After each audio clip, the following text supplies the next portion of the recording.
Good evening, everyone, and welcome to the Heart and Soul Show. I am your host, Giovanna Geathers. Super excited to be here for another amazing episode of the show. Today, I have an amazing guest here with me, Miss Nija Orr. And Nija, come on in. Y'all, and she wore black like me. You know, black is a power color. Hello, Miss Nija. Hi, how are you? Hi. I am so glad that you agreed to be a part of this. No problem. Yes, when I put the request out there wanting people to share their stories about depression or abandonment and rejection, you were one of the first people to say that you were willing. Yes.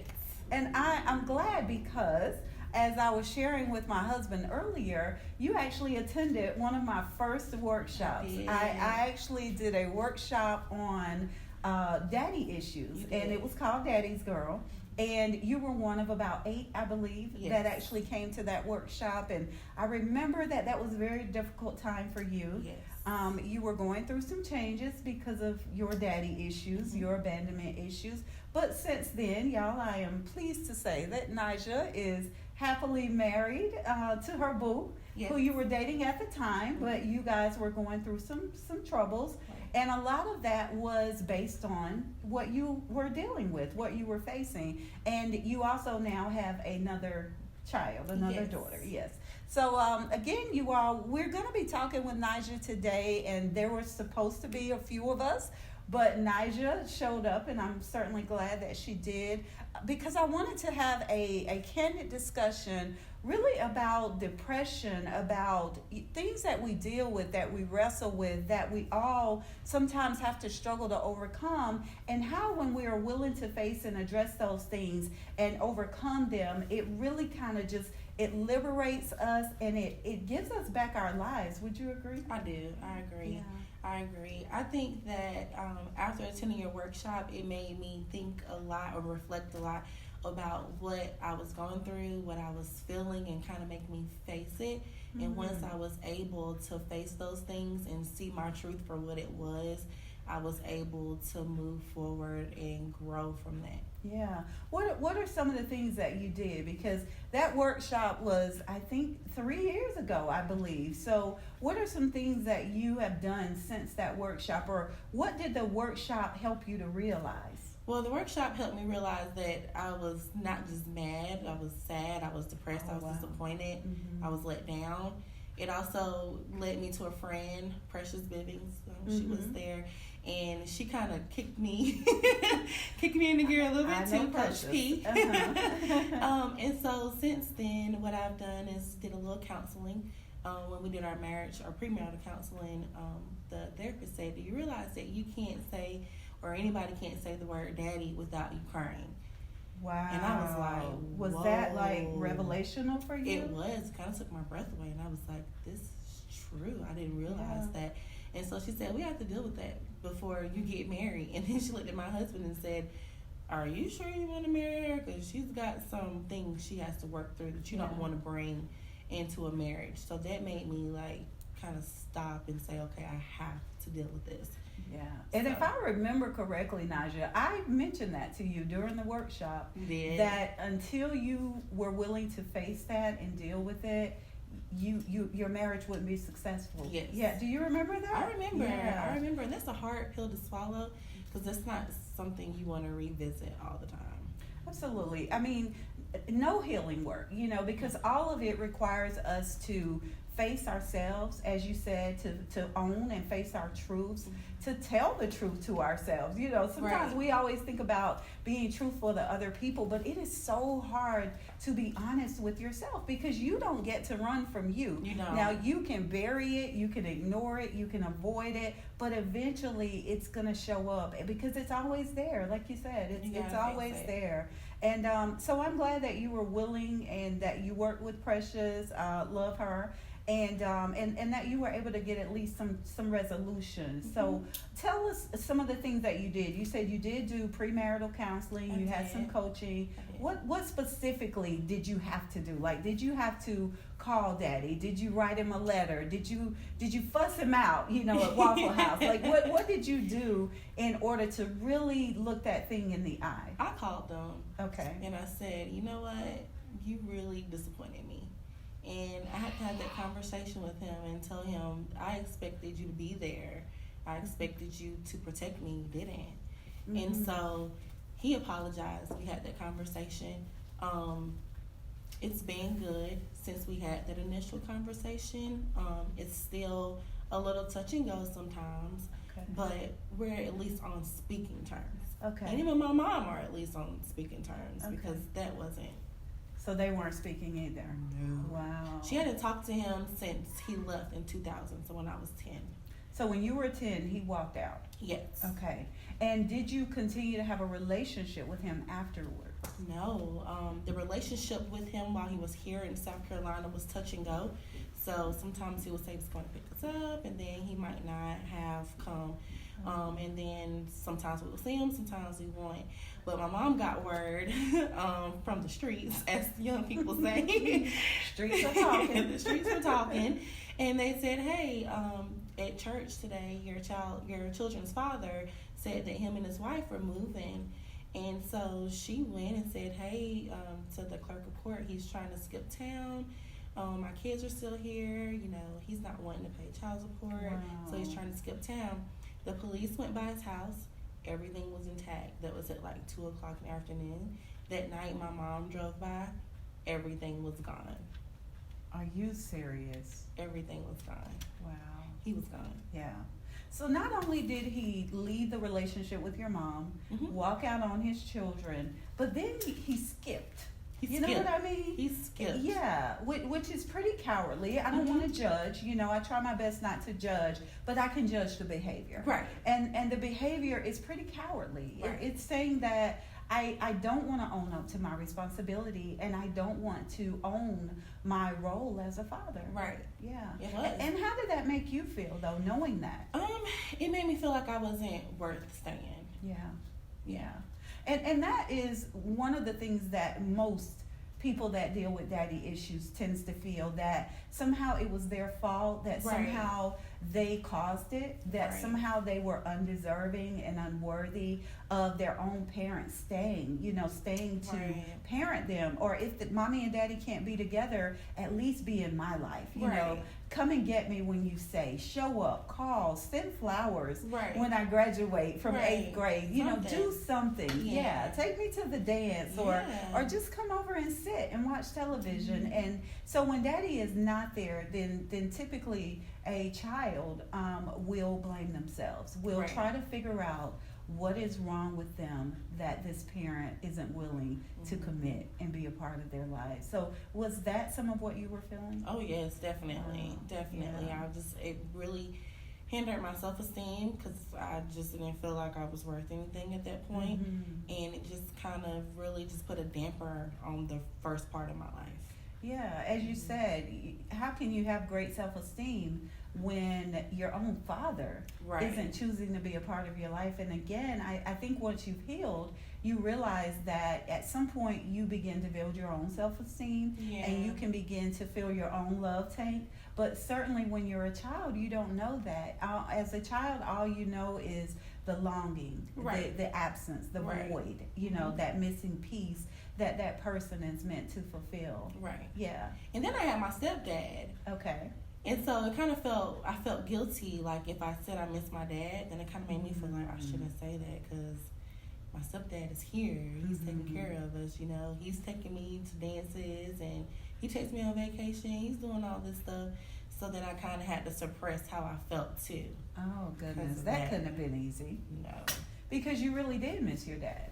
Yeah. And even though people sometimes see things, Naja, as a either or, all or nothing. Right. And so they see things as, well, either I'm all about my stepfather and I forget my dad and I act like I don't miss him, or I still miss my dad and I offend my stepfather. But I am so grateful that we are at a place and in a time where we can do both and. And both and says that I can miss my dad and still respect and love and appreciate my stepfather. Right. But of course, being a child at the time, you didn't know that. You can't see it that way. Exactly.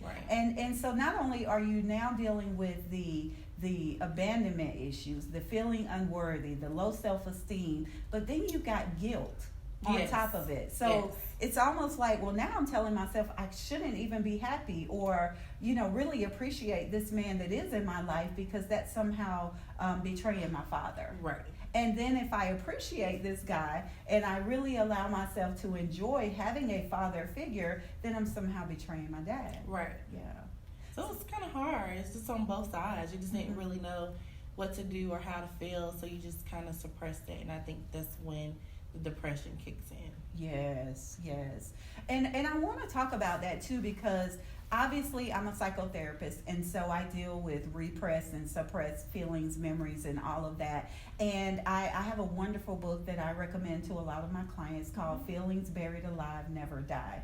And basically what that book says is that just because we bury something, just because we're not willing to face it, just because we avoid it, doesn't make it go away. It doesn't mean that it's dead. It's really just kind of living underneath the surface. Right. And so it's still causing us problems even if we are not consciously dealing with it. Right. Yeah. Right. So pushing those feelings down, pushing all that unworthiness, guilt, whatever else you were feeling, maybe some anger because, hey, this isn't fair. What did I do to deserve this? Absolutely. Pushing all of that down, and then that turned into what for you? I really didn't trust anybody. Trust issues? I hated everybody. Wow. Everybody. Especially if it was a girl who had their dad. Oh, man. Oh, goodness. I ain't like you. I didn't like you Did at you all. find that you felt envious? I did. Yeah. Because I don't know if you know, I'm a daddyless daughter as well. Okay. Yes. Okay. And I remember that I would feel really envious of my friends whose fathers were part of their lives. If they said, my dad worked on my car or my dad took me shopping, I wasn't angry at them. Right. I felt more longing. Yes. More like, what does that feel like? Like, what is that like to say my dad? Because my father was deceased. And so I didn't have anyone to even be angry at or to hate or to feel guilty about. He just kind of wasn't there. Right. And he was deceased before I was even born. So there was no memory. It was almost like just a really blank space for me. But I do remember like making up things in my head about what he must have been like and what my life would have been like had he been a part of it. I did that too. You did? Yeah. I said it outwardly though. So in school, people ask me about my dad. I would say, "Oh, he died in a car accident." Oh wow! So you created this entire story around why he wasn't present. Wow. Mm-hmm. Okay. I did that. That's deep. Because, I got tired of people asking me, like, is that your real dad? You don't look like him. Okay. Stuff like that. So I'm like, no, that's my stepdad. My real dad died. Oh, goodness. Because who wants to tell their friends, He doesn't want me. Yeah. Exactly. Right. Yeah. Wow. And so you've reached out to him. You've shared how you felt. Mm-hmm. How has that put you on the path to healing and recovery? I actually saw him for the first time at my wedding in 2017. I saw him for the first time there, and I was like, oh, my mama was right. I do look like that man. Oh, goodness. I saw him for the first time, and it just really took weights off of my shoulders. And I just kind of felt at ease, and everything just came a little natural while he was there. It just felt okay. And then from there, it just helped me, since I released that pain and that burden that was on top of me. It allowed me to start embracing myself. It allowed me to start telling myself, girl, you are definitely worth every last thing that you ask for, period. Absolutely. And so it just kind of just helped me embrace myself a little bit more and accept good things that were coming my way. Yeah, and realize it wasn't about you. It wasn't. Yeah. One thing that I realized in talking to him is that his dad, which was my pop, I didn't realize that was not his biological father. Oh. He's been dead since I was in middle school. Okay. But I didn't realize that wasn't his biological father. His biological father walked out on him. So this is a pattern, right? It's a what pattern. we call those generational patterns. Right. And so he probably didn't know. He didn't know. Exactly. So it allowed me to forgive him because he didn't know. He's still operating as that little boy whose dad left him. Who's wanting his dad, right? Exactly. He wants his dad, but he never saw how to raise how he was supposed to be raised by his father, so he didn't know how to raise his kids. So instead of him doing that, he took off. Yeah. So that allowed me to really forgive him and say, I know how you feel. I can identify with that. I get it. Now I can have peace with it. I just needed a reason as to why, So once I found out why, it was easier to say, okay.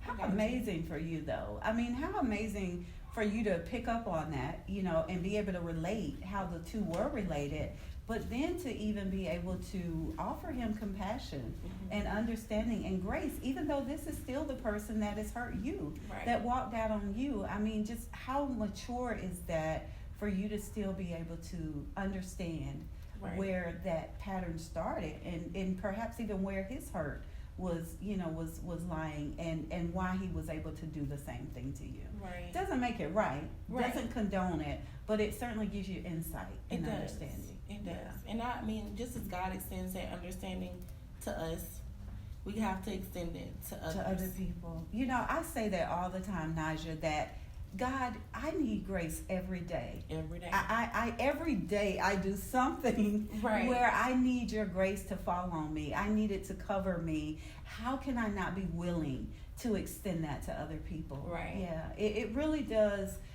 It helps you to grow up, and I think it does help you to heal. It does. Even more so, because even with my own story, one of the things I discovered is that even though my father wasn't there, I was angry about the fact that he wasn't there. Right. And I still dealt with the same abandonment and rejection issues, just as if he had walked out. Because in my mind, he had. Even though I knew the story, I knew that my father had died, in my mind, he just wasn't there. And definitely wasn't there when I needed him, as you said, to protect me. To tell me how beautiful I was, how important, how special, to take me to the daddy-daughter dance. Those things. Yes, those things. I knew that there would be no dad to walk me down the aisle. Right. Yeah. And so something you mentioned earlier, you said you dealt with depression as a result of what you were going through. Yes. Wow. How did you know that you were depressed? I did not like to be outside. I did not like my room to be light. I wanted it dark. The type of music I was listening to, the thoughts that I was having, I knew something was off. I was too young to understand it was depression, but I just felt depleted, like there was nothing. I felt empty. Wow. I felt empty. The only feeling I had was pain. There was no laughing. There was no happiness. It was just sadness. Wow. And how old were you? I had to be like 13 or 14. Okay, so you were a teenager when this started. Yes. Okay, yeah. And did you get help? How did the depression end?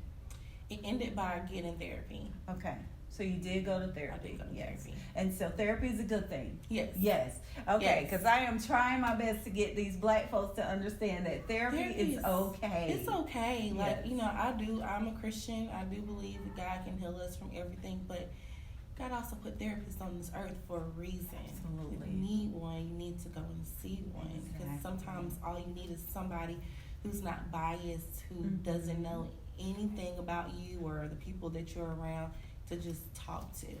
Yeah, that's one of the things that I say often, Naja. I am bound by law to confidentiality, and so I'm a great person for people to talk to and share things with and help process things. And because I maintain a presence of non-judgment and compassion, then it's safe. My office, the environment that I provide, it's a safe space. And I let people know there is very little you're going to bring or share in here that I haven't heard or I'm not prepared to hear. And if I am, I will let you know. I will be honest and let you know. But my office, my counseling setting is a safe space. And I'm glad that you said that, because I'm a champion for that. I'm a champion for great mental health, emotional health, especially among African Americans, because I think we are just now beginning to even admit that we too suffer from depression and anxiety. Black people usually call anxiety bad nerves. Have you heard that? Yeah. You just got bad nerves. I just got, my nerves are bad. Yeah. And it's like we could own that, right?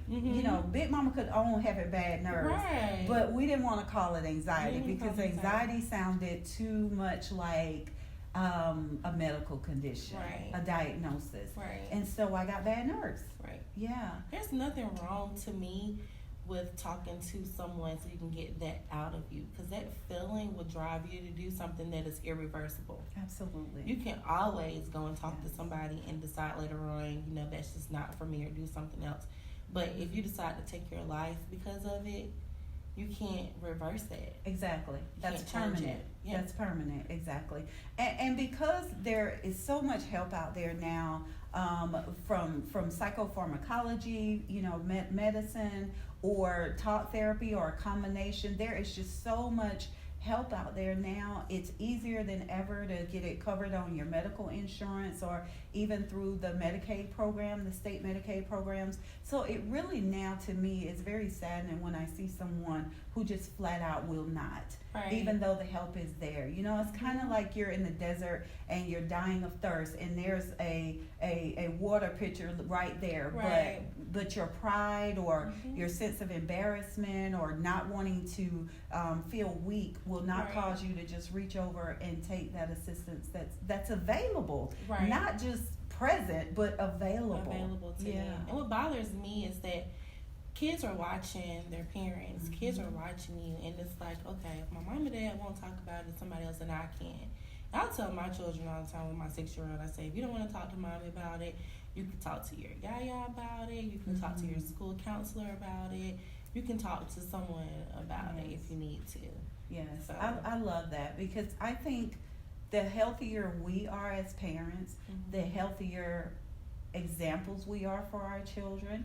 We become proponents of good mental and emotional health, and of course physical health.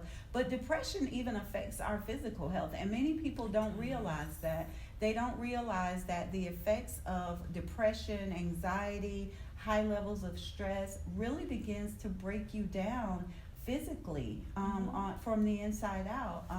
And I'm glad that we are at a time when people are becoming more comfortable and more open to the ideas of therapy. I've been talking about how Taraji P. Henson has started a foundation for mental health, because her father struggled with PTSD. I believe he was a Vietnam War vet. And of course, Charlemagne the God from the Breakfast Club, has been a huge proponent for mental health and constantly posts on Instagram. And I don't know if you knew if I shared this, but I had shared that a young man reached out to me because of Charlemagne. Oh, really? He actually emailed me and said that he had been listening to Charlemagne and he felt like he needed therapy. That's awesome. And so I created a post on Instagram and I tagged Charlemagne, and he actually shared it to his story. Yes, so it's exciting to see, because I think when celebrities embrace things, it makes it a little bit more okay for the rest of us. And so I'm really excited to see so many celebrities starting to use their voices in that way, especially brown celebrities, because again, I think the more people we can let know that it's okay, the more people are willing to get help, because so many of us will not seek treatment, and we suffer in silence. We self-medicate with weed, and other substances, alcohol or pills or things like that. Some people don't even realize that things like promiscuity or spending sprees and spending all your money, because you're really trying to heal that inner person, that inner woman or inner man, and you're looking for everything. You're reaching for everything just to try to fill that space that doesn't feel good. Yeah. And it doesn't fix it. It doesn't fix it. It band-aids it. It covers it up. It maybe satisfies it for a moment, but then that same hunger, that thirst, that emptiness, it's right back. It's going to come right back. You really haven't dealt with it. As soon as whatever you're done doing is over, it has worn off, it's going to come right back. It's going to be there, right? Yeah.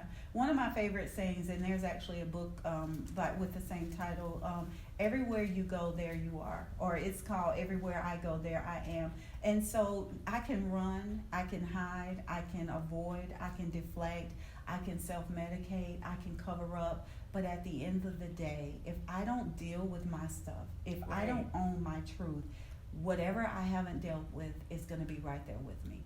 Yeah. I can't outrun it. You can't outrun it. And then you have to embrace some of the negative things that come along with it the negative habits you created for yourself. Exactly. And it's just hard. It's hard to deal with it. But like I said, with therapy, it was easy just to talk to someone about it and to get some tools Yes. to go home with, and not just go home to me talking in my head, Right. or replaying the conversation I had with my therapist. No, she had homework. She gave me books to read. She gave me assignments, deadlines when I had to do stuff, and it really helped. That's good. That's good. Accountability. Yes. Yeah. And I love it because it's really about taking your healing into your own hands. Yes. And at the end of the day, I mean, it is your life. And you have to be willing to do whatever it takes to live your best life possible. You do. Everybody's talking now about living my best life. I want to live my best life. Yes. But living your best life is from the inside out. It is really not is. just how many bags you have or how many shoes or what kind of sew-in you got in or wig. But living your best life is being able to live that thing from the inside out. Healing and dealing with your stuff, owning your truth, walking in your truth, walking in authenticity, that is the best way to live your life. Because then I don't need to cover up, right? I don't need to. I just be my amazing self, right? With all of my stuff. Because sometimes we think that, I can't be amazing until I've completely fixed everything that's broken. And the reality is you're never going to fix it all. No, exactly.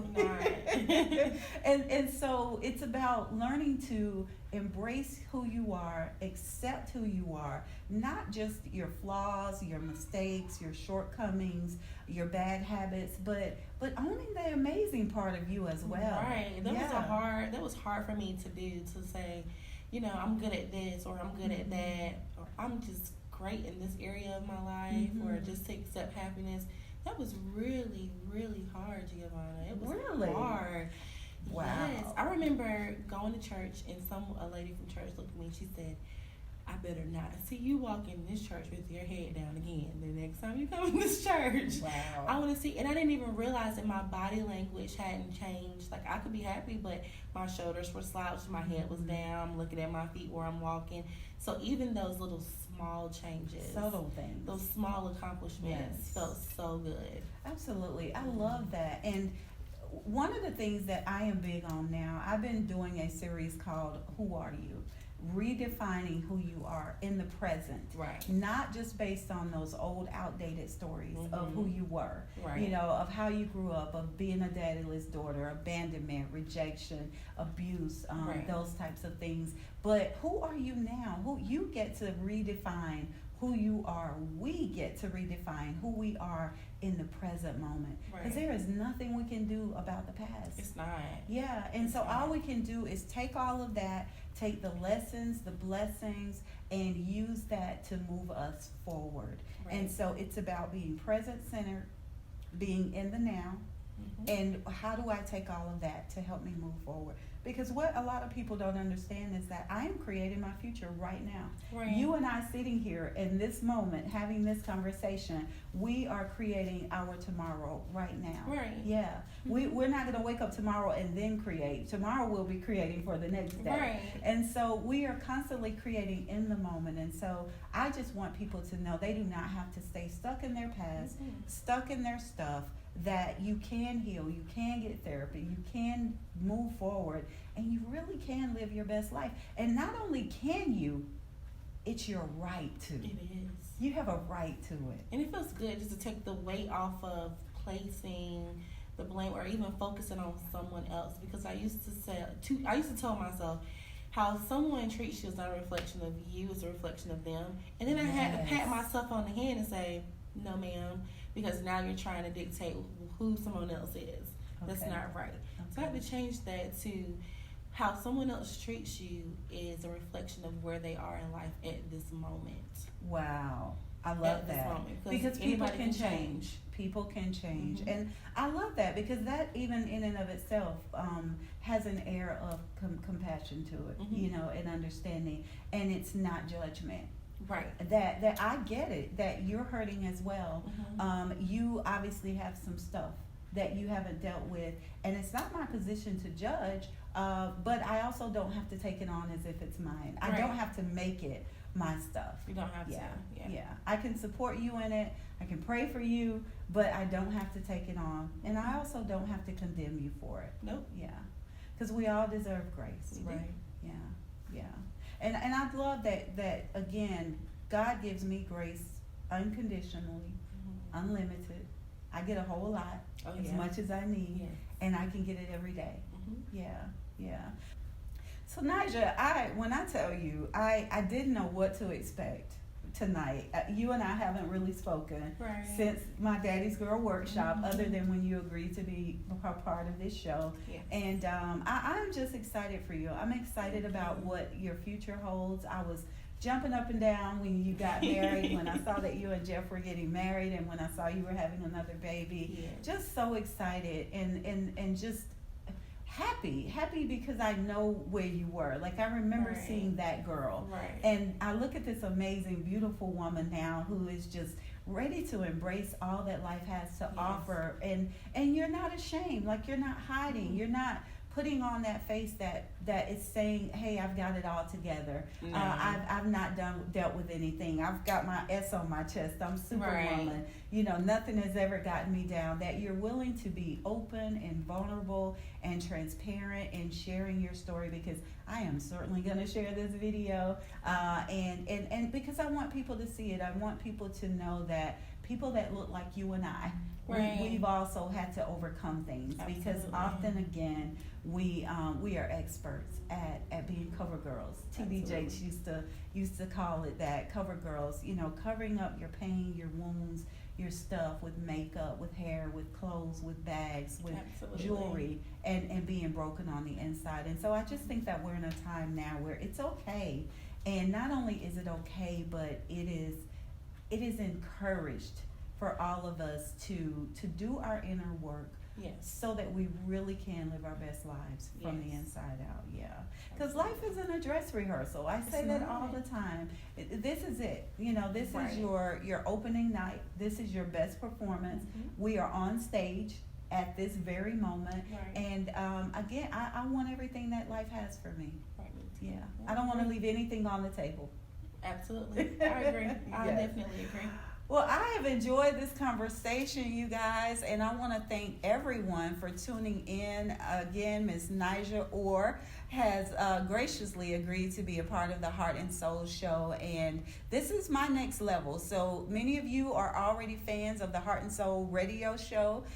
You know, I started out with the Heart and Soul Facebook Live show, and I did that Facebook Live show for about 7 months before I got the offer to do the radio show. And now I've actually been on the air for about 15 months. And so I'm excited about that. My audience continues to grow. I have about 10,000 listeners each and every week. So I'm super excited about that. And I'm soon going to be talking about syndication. And so not only will you be able to just hear the show here in the upstate, but the show will actually be also broadcast in other cities and other states. So I am ecstatic about what God is doing in my life, and that He gives me the opportunity to just do what I love and talk to wonderful, amazing people and share their stories. I'm all about uplifting and inspiring and motivating and encouraging and helping people to truly transform, not just talk about it, but to actually be about it, to actually be the change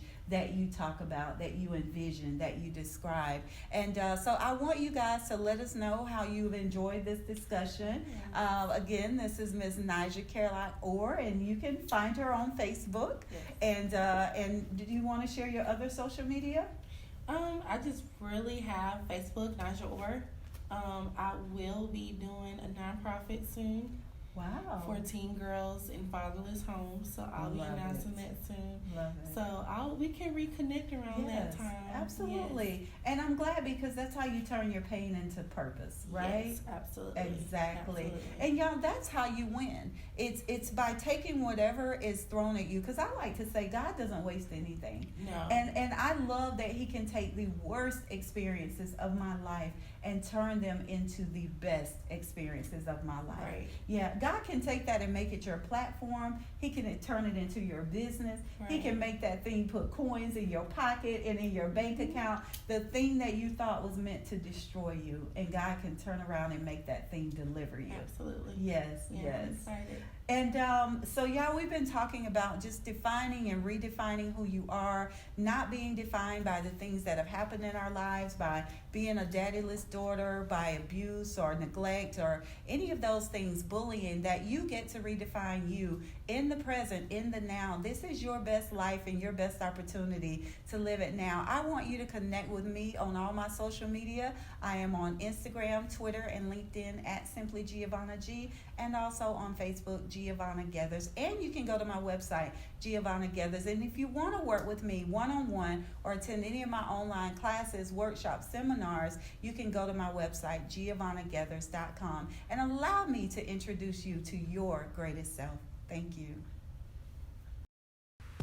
And ladies, make sure you register for the Breathe Women's Conference. It is coming back to Greenville on Saturday, November 9th to the Greenville Convention Center. And if you don't know by now, our featured speaker for this year's conference is none other than Aventer Gray, pastor and mentor of Relentless Church.